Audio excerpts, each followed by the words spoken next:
Hello friends, ఎలా ఉన్నారు? మనం గత కొన్ని రోజులుగా సెకండ్ ఇన్కమ్ సోర్స్ మీద మనం మాట్లాడుకున్నాం. ఇప్పుడు సెకండ్ ఇన్కమ్ చాలా రకాలుగా క్రియేట్ చేయొచ్చు. అందులో మొట్టమొదటిది ప్రతి ఒక్కరికి ఖచ్చితంగా ఉండాల్సింది ఒకటి ఉంది. అదేంటంటే హెల్త్ ఇన్సూరెన్స్.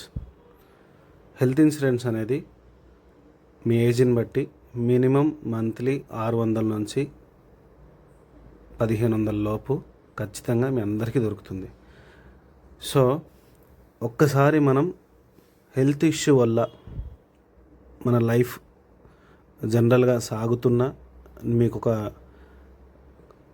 సమ్ ఇన్కమ్ వస్తున్నా, ఏది ఉన్నా కానీ ఒక్కసారి కనుక ఏదన్నా హెల్త్కి సంబంధించిన ఒక ఇష్యూ వచ్చి మనం హాస్పిటల్ పాలైతే 7 years వెనక్కి వెళ్ళిపోతాం మనం. సో అంత భారాన్ని నువ్వు హాస్పిటల్ నుంచి వచ్చిన తర్వాత మోయాలంటే చాలా కష్టమవుతుంది.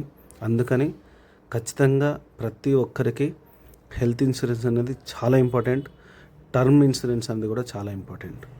సో టర్మ్ ఇన్సూరెన్స్ కూడా మనకి మంత్లీ కేవలం 500 నుంచి 2000 రూపాయల లోపే, చాలా అంటే చాలా తక్కువలో మీ ఏజ్ని బట్టి దొరుకుతుంది. అది తీసుకోండి. ఎందుకనంటే ప్రతి ఒక్కరము కుటుంబ వ్యవస్థలో ఉండే వాళ్ళందరము నా తర్వాత నా కుటుంబానికి ఏం కావద్దు, నా పిల్లలకి ఏం కావద్దు, వాళ్ళ జీవితం ఎలా ఏ రకంగా డిస్టర్బ్ కావద్దు అనే ఆలోచనలో ఉంటాం. కానీ ఒక్కసారి ఆలోచించండి, కుటుంబ పెద్దగా నువ్వు సంపాదిస్తున్న సంపాదన ఆగిపోతే నువ్వు సెకండ్ ఇన్కమ్ క్రియేట్ చేయొచ్చు నువ్వు ఉంటే. కానీ మనం లేకపోతే కుటుంబం పరిస్థితులు మొత్తం తలకిందులు అవుతాయి. కాబట్టి ఒక్కసారి ఆలోచించండి. నువ్వు పోయిన తర్వాత నీ కుటుంబం ఆనందంగా ఎలాంటి మార్పులు జరగకుండా వాళ్ళ జీవితంలో ఉండాలంటే నీకు టర్మ్ పాలసీ కావాలి.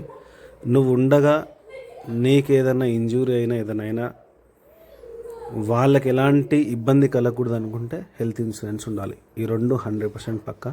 సో నువ్వు కుటుంబంతో హ్యాపీగా జీవించాలనుకుంటే ఖచ్చితంగా ఇన్సూరెన్స్ అనేది ఈరోజే తీసి పెట్టుకోండి.